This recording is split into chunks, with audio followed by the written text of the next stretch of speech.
I am Ferdinand Marcos, and I am the President of the Republic of the Philippines. I stand today on behalf of 110 million Filipinos. Hello people, hello words, and hello Philippines. Shout out sa lahat ng mga Pilipino. But anyway, mayroon tayong upload videos mga kababayan.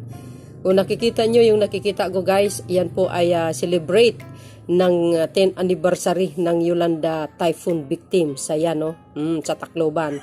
Dahil dyan mga kababayan, nakikita nyo yung ganda ng Tacloban before, bago ang Yolanda victims. Ito po yan tingnan nyo ngayon. Ito po guys, courtesy ng RTBN. Ayan, napakaganda po ang tanawin, ang buhay, yung mga instruktora, yung views, talaga naman, yan ang buhay ng, yan ang ganda ng Tacloban before the Yolanda. Tingnan nyo guys, ganda. Pero, nung dumating ang Yolanda, mga kababayan, ay talaga namang lahat yan na watch out sa totoo lang. So, but anyway, mga kababayan, ito po ang ito po yung video na ito guys. Nandyan po ang ating mahal na Pangulo. Kasama speaker, mga senador, yung mga gabinete niya. So ito na po yan. Pumasok na si Yolanda.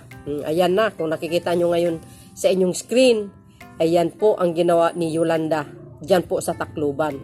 Ang Tacloban ang number 1 na napuruhan. Hindi lang Tacloban, but maraming mga region. Pero ang Tacloban, nakita nyo, ang daming nasawing buhay, mga kababayan.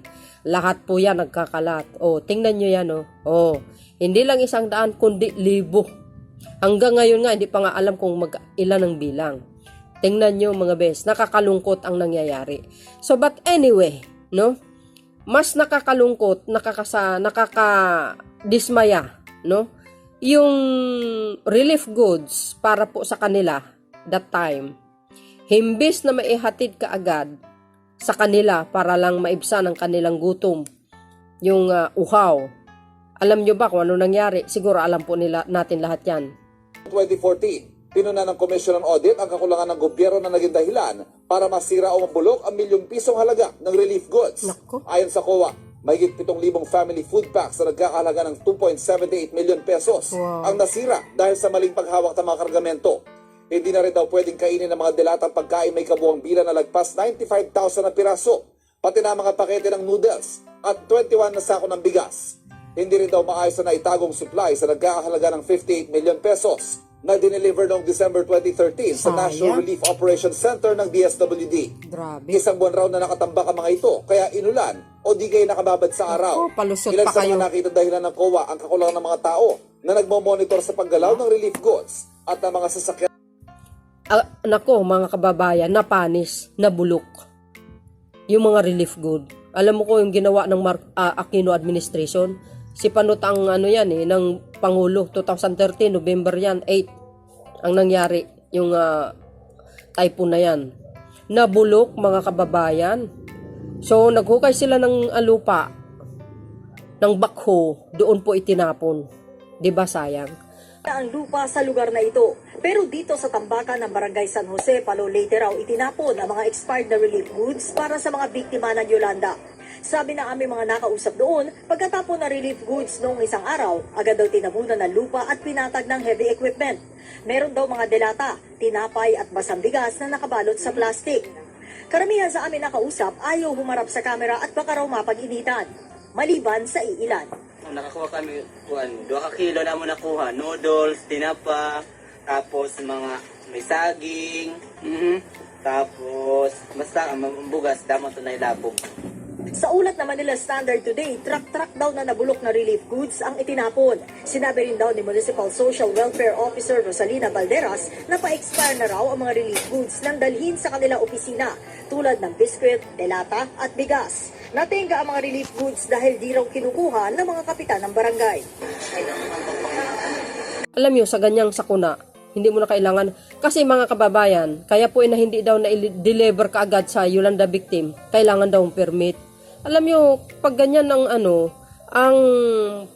ang disaster na talagang kailangan ng tulong, hindi na kailangan ng permit. Diretso yan, dapat laging handa, katulad na ginagawa ni Pangulong Marcos Jr. Pag alam niya may bagyo na darating, nakahanda na ang DSWD, nagpack na sila ng mga relief good before mag-landfall ang bagyo. Pero nung that time na Yolanda, hindi yata nakahanda, mga kababayan. O, nakita nyo yan? Lahat yan, watch out. O, tingnan nyo. Kung mayroon man tayong napapasalamatan, of course, well, na tumulong naman ang Aquino administration, pero sa kabilang banda, nakita nyo si Pangulong Marcos that time, nako, kung mayroon tayong pasalamatan man, mga kababayan, na isang tao, walang iba kundi ang Pangulong Marcos Jr. Talaga namang gabit araw, nandyan siya, walang humpay ang kanyang tulong. Galing sa sarili niyang bulsa, mga kababayan. At hindi lang yan, papasalamat tayo sa mga bansa na tumutulong, no? Alam nyo ba, correct me if I'm wrong, mahigit 90 billion ang donation na galing sa iba't ibang bansa. Pero, bakit yung mga bahay ng mga biktimang Yolanda, bakit sa wali?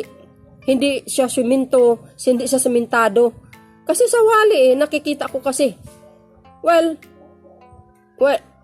no words to say. Pero, mga kababayan, sa akin lang, sana pag sa next mga ganyang dilubyo, hindi na kailangan ng permit, ihatid ka agad. Tapos, ang masaklap pa, ang dating mayor, hindi ko alam kung mayor si Mayor Alfred, kapatid ni Speaker that time. Ngayon, mayor pa din si Mayor Alfred Romualdez. Humarap po yan sa Senado. Nagniyak-niyak po siya that time, mga kababayan, kasi nang kailangan niya yung mga mas maraming rescuer, walang dumating, guys. Parang pinagtawanan yata siya nung dating kalihim Well, ang DILG that time, si Marujas. Oo, naiyak siya talaga sa harapan ng mga senador. Talaga grabe. Dahil siguro, mga kababayan, nasaktan siya, naawa siya sa mga kanyang nasasakupan. Sa totoo lang. Marami yan, i-research nyo. Sayang lang kung si Pangulong Marcos Jr. lang ang Pangulo that time, hindi gaano sila nag-suffer. Masolusyonan kaagad ang problema nila. Ganun pa man, guys, sa speech ng ating mahal na Pangulo, ay talaga namang mga pampansyang pabahay niya. I-rebuild ka agad, kumbaga aayusin, guys, yung mga bahay ng mga biktima ng Yolanda. Ngayon, wow, social. Kasi nandiyan si Secretary ako sa rin.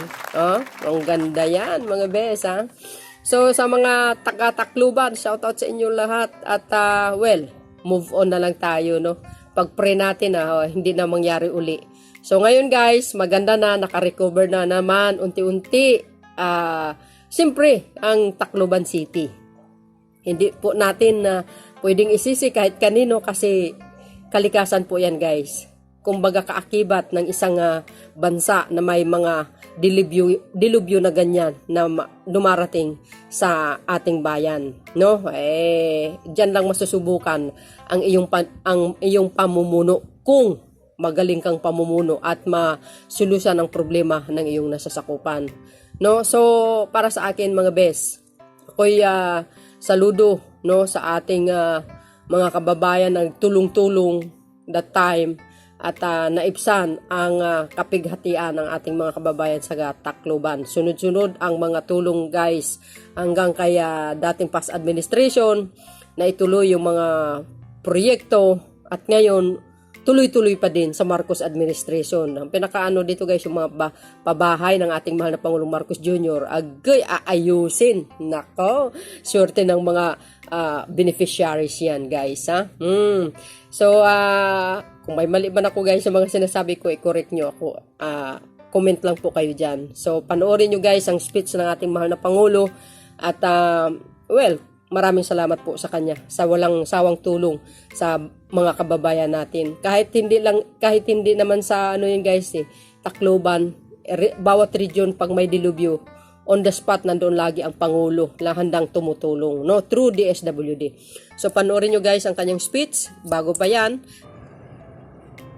His Excellency, the President of the Republic of the Philippines, Ferdinand Bongbong Romualdez Marcos Jr., sir.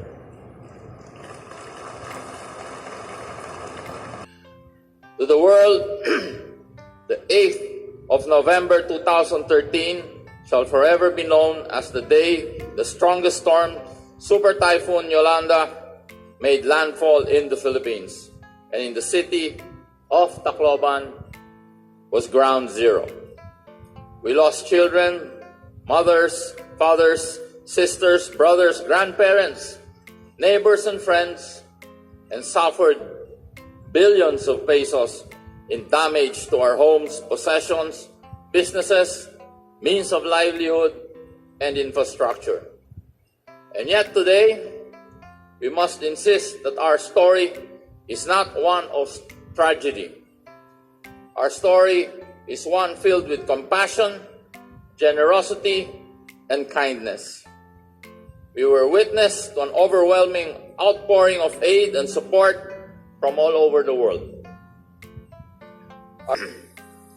My friends, today, I'm very happy to say that I see very many familiar faces, faces that were with us during that day and in the recovery stages.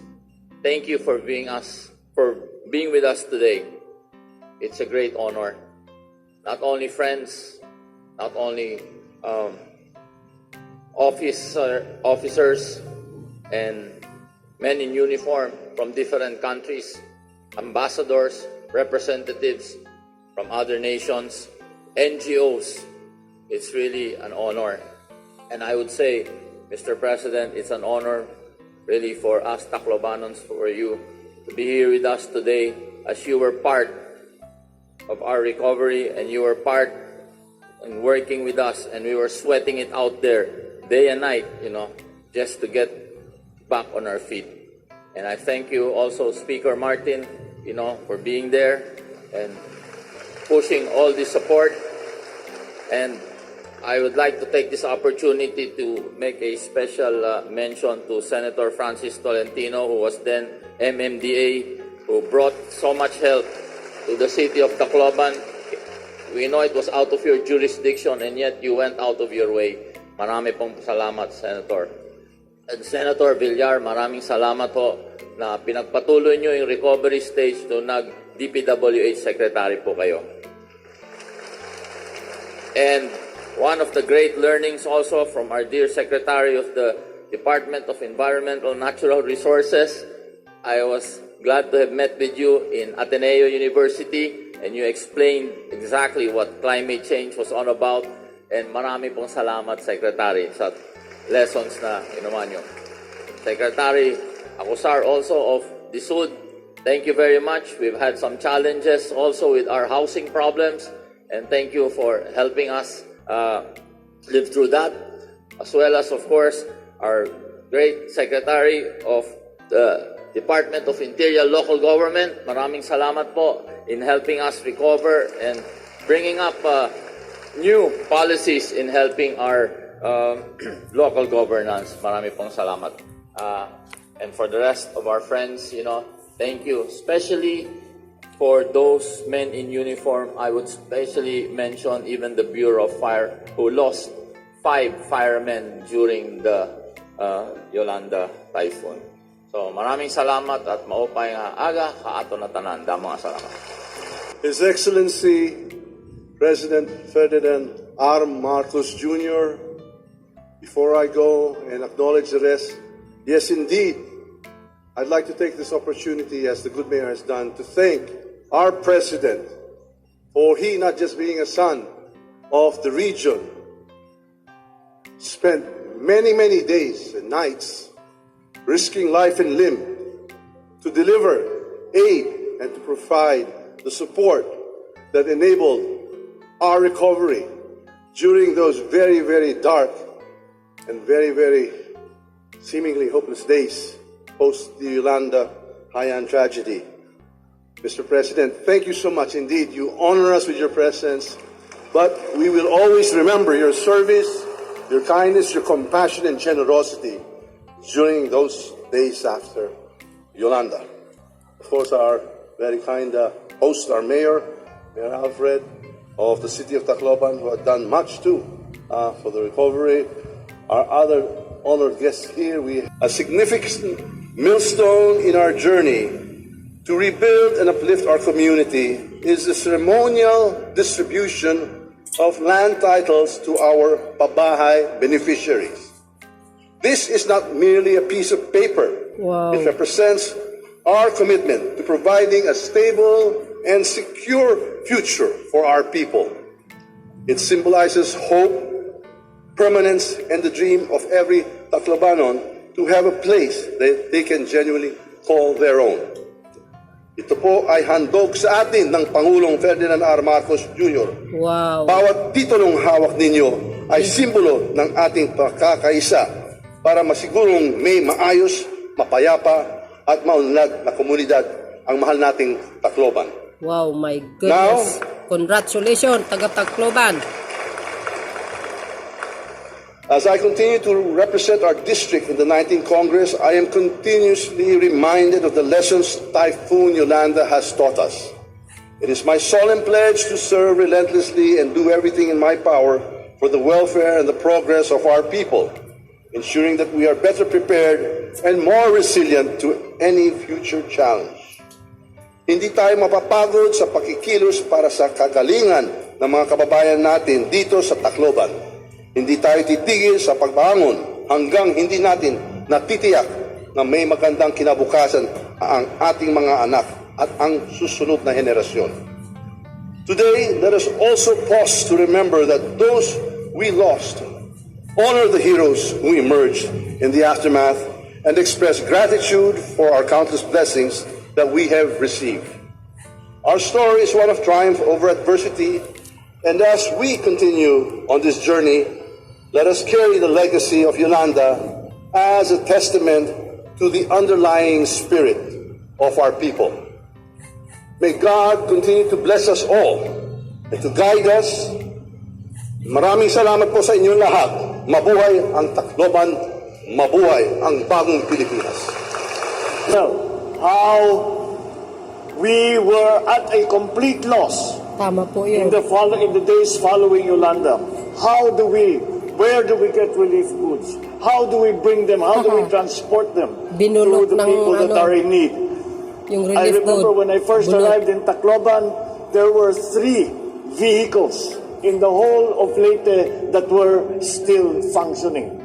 And these were the people who came, the NGOs, the different countries, even the private corporations who came. And they helped us in every way that they could, in both the relief, both in the rescue, and even in the rehabilitation and the rebuilding of Tacloban. And for that, they would come and they would bring all that we needed. They would bring relief goods, they would bring water, they would bring water purifiers, they would bring fuel, they would bring transportation. And we could not have survived without that. And so it is impossible to overstate how important it is to us what you did for us after Yolanda and in the years subsequent to Yolanda, where you never left us. You stayed with us and stayed with us for years until you could see that we had recovered. And for that, we owe you a debt of gratitude that we will never be able to repay. Tama po yun. Also here is, we will introduce our now DNR Secretary, who was then with the Manila Observatory.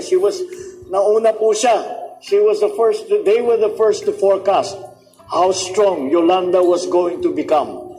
And we could not believe the figures that she was saying, that umabot ng 370-kilometer gusts. And up to now, we have not seen that kind of weather anywhere around the world. And that is why we have now recognized that this was the onset of the worst effects of climate change. Andito rin ngayon, Senator Francis Tolentino, kailangan po natin batiin dahil MMDA siya. Metro Manila Development Authority, napakalayo po. He was far away.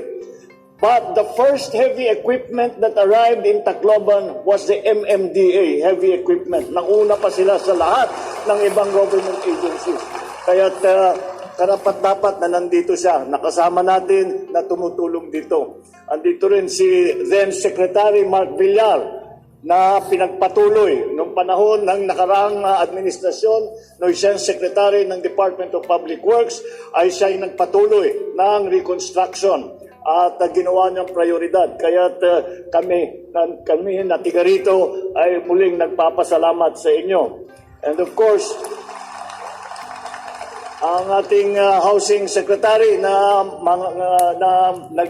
naging kasama, nandito rin si Joe Bentay ng NHA.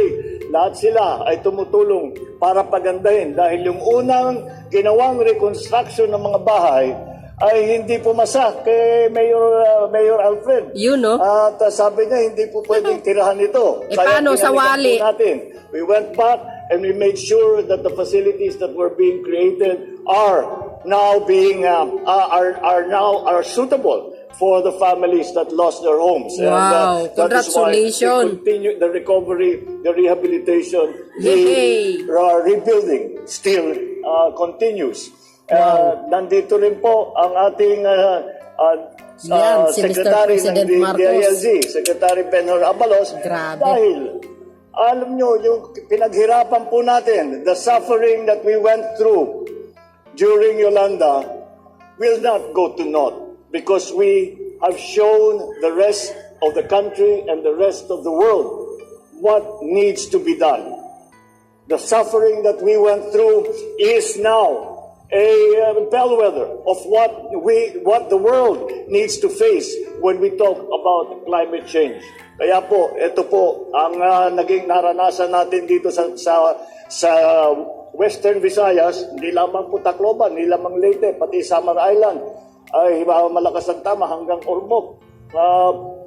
Tinamaan ng Yolanda. Lahat yan, kahirapan na dinaanan natin, marami tayong naituro sa buong Pilipinas at sa buong mundo para kaya natin harapin ang mga nagiging problema dahil nga sa ating climate change. At nung panahon na yon, si Speaker Romualdez ay majority floor leader pa lang, hindi pa siya speaker noon. At nandito kami, ako naiwan dito, senador ko noon, naiwan ako dito sa Tacloban, doon ako nakakamping doon sa bahay ni Congressman Martin. Siya naman, sinabi ko sa kanya, magpaiwan ka dyan sa Maynila para lahat ng pangangailangan namin dito sa Tacloban, masang pangangailangan dito hanggang Kiwan, hanggang lahat ng Samar, lalong-lalo na sa pag-release ng mga emergency funds, sa kanya ko pinapasa. At yun naman ang kanyang linalakad. Kaya narelisan tayo kaagad ng 130 million na binigay. Yun ang unang pumasok na pondo para makapagbigay tayo. Tapos nandyan po yung ating mga tumulong at nung medyo nasalba na natin lahat ng mga survivor at nakuha na natin, ay nandyan naman po yung ibang NGO nagsimula ng Cash for Work program para naman linisin na ang mga gusali, linisin na ang mga nagkalat. At ito po ay lahat ng ating mga kaibigan ay hindi na natin sinasabing kaibigan na lang, kung hindi ito po ay ating mga naging kapatid na. Dahil sa lalim ng pinagsamahan natin at hindi po tayo iniwanan hanggang nakita nila tapos na ang trabaho nila dito sa atin, sa Western Visayas, sa Tacloban, sa Leyte. 10 years have gone by, and yet the memory of this tragedy remains indelible in our hearts and in our thoughts. The devastation we suffered included over 6,000 lives lost, over 28,000 injured, over 1,000 missing, and over 3 million families affected. And to this day, we still do not know the true scope of our loss. Because we grieve and we mourn those of our dead.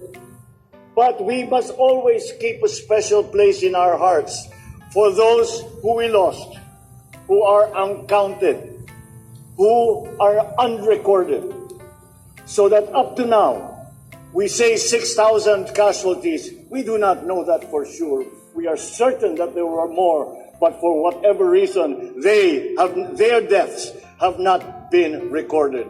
So, even if that is the case, let them not be unremembered. So when we grieve and when we mourn for our dead, keep a special place in your heart for those who have not been known to have gone. But we know in our hearts, we know the loss that we feel. Let us always pray for them. To the survivors who continue to move forward, we salute your indomitable spirit and character. As we commemorate this 10th year of Yolanda, let us continue to offer our prayers for our dearly departed, even as we find our own path towards peace, towards healing, towards recovery. And who could ever forget the extraordinary outpouring of love, of help and compassion that came from all over the country and from all over the world. The aid that came from all directions, the volunteerism, the heroism that overflowed in the affected areas, specifically in the rehabilitation of Tacloban. Indeed, what we saw back then was the spirit of Bayanihan in its truest form, moving without prompting, without hindrance, and without ceasing. And much to our surprise, we saw that Filipino Bayanihan spirit coming from our friends from all other lands. So to all the national leaders, all the local leaders, then and now, the private sector, the international, local organizations, volunteers, donors, accept our eternal gratitude. But the work is not done. The work is not done. There are still many who continue to await our assistance.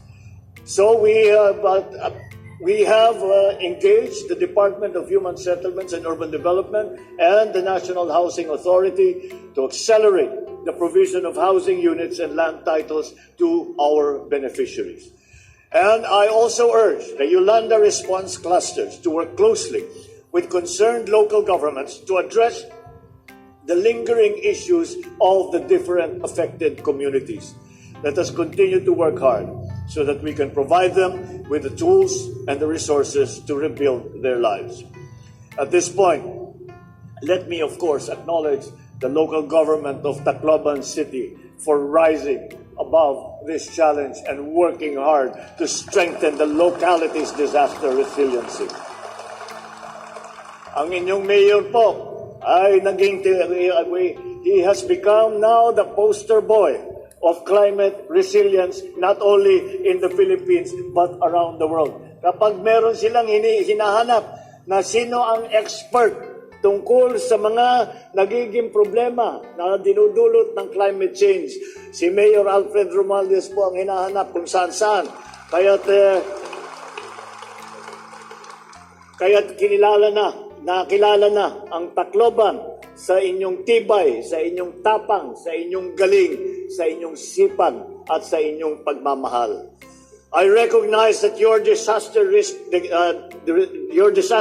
reduction and the management efforts to the creation of contingency, public service, and the disaster response plan, both at the barangay and city levels, are now in place. Your endeavors to establish emergency evacuation SOPs and emergency response teams are noteworthy and serve as examples for other local governments around the country. Equally important is your collective action to protect and rehabilitate your communities through reforestation, river embankment and stabilization, and other environmental conservation programs. It is also crucial to be reminded that climate change will keep exacerbating the impact of natural disasters. As I said, we must make climate change a vital component of our national policies. We must make sure that we apply our knowledge on climate change to every plan, to every decision and initiative, so we can build stronger and more resilient communities. Be assured that the government is always striving to ensure that such tragedies of this magnitude will be avoided and will be adapted to. We continue to build disaster-resilient evacuation centers and emergency operation centers. We are also putting into place more centralized and efficient early warning systems, incident command systems, and disaster response strategies. The development and deployment of new technologies such as GeoRisk PH and Plan Smart, along with the continuous conduct of information and education campaigns, simulation drills are also aimed to save lives. I therefore call on our citizens to partner with us in bolstering our country's disaster preparedness, recovery, and resiliency so that we can overcome whatever storms we will face. It is an opportunity to become stronger, wiser, and better as we as people and we as a country. So we mark the 10th year of Typhoon Yolanda. Let us also celebrate the unparalleled spirit of the Waray and of the Filipino. Let us take pride in the fact that we triumphed over this calamity through our innate bayanihan, which inspired people all over the world. Let us envision, let us dream, let us work towards building a better nation, isang bagong Pilipinas, in honor of those who have passed on and for the benefit of our future generations. Thank you and good morning. Uy, no? So, sa kanyang pagpunta mga kababayan, dahil alam po natin yung mga bahay ng Yolanda victim, talagang sawali po yun. Bakit sabihin nyo sawali? May pruweba po ako, Pakita ko yan, ilagay ko sa screen ko. Ang kanyang pagpunta dyan, mga kababayan, siyempre, ay paggunita. Alam nyo, may lahing warayan si Pangulong Marcos Jr. Di ba taga dyan po si mother niya, si First Lady, Imelda. So anyway, mga kababayan, sa madaling salita, bukod sa kanyang pagpunta dyan, mga kababayan, nagbigay po siya ng titulo ng lupa, guys. At saka pambansang pabahay. Di kayo naloka. Ibig sabihin, aayusin ang mga bahay ng biktima ng Yolanda Typhoon. Wow! Ilang stories kaya yan? Napakaswerte. Di ba? At aayusin. Although maayos na, pero dagdagan pa. Grabe kasi ang pagsalanta ni Yolanda dyan, mga kababayan. So, but anyway, titingnan natin yung panoorin po natin yung pagbibigay niya ng titulo ng lupa. Siyempre, guys, see you again na sa aking mga next live upload videos. Bye, baboos! God bless Philippines! Salute to our President Marcos Jr. O, diba?